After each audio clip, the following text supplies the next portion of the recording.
राधे राधे प्रणाम। हम पूनम अपने यूट्यूब चैनल पूनम सरिता संगीत में आप सबके तहे दिल से स्वागत बा।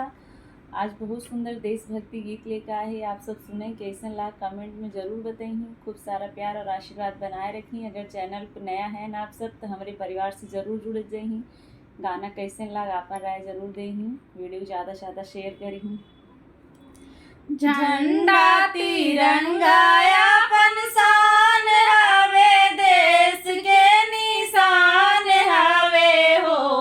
झंडा तिरंगा अपन शान हवे, देश के निशान हवे हो। हे भैया लहरेला उड़े आसमानवा त सागर सोर भइले हो।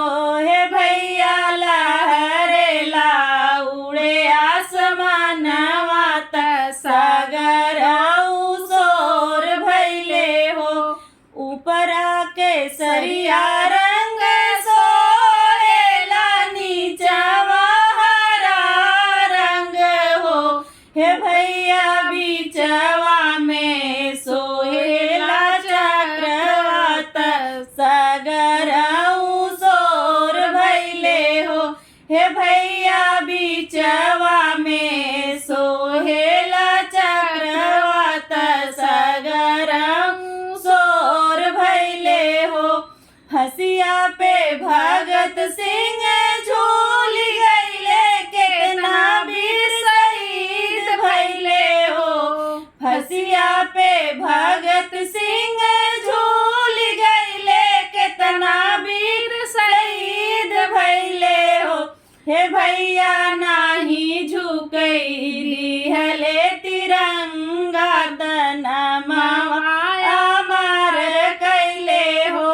हे भैया नाही झुकई दिहले तिरंगा तनमवा अमर कैले हो। झंडा तिरंगा अपन शान हवे, देश के निशान हवे हो। झंडा तिरंगा अपन शान हवे, देश के निशान हवे हो। हे भैया लहरेला उड़े आसमानवा त सागर सोर भइले हो। हे भैया लहरेला उड़े आसमानवा त सागर सोर भइले हो। आप सबको गणतंत्र दिवस की ढेर सारी शुभकामना। आप सब भारत माता की जय।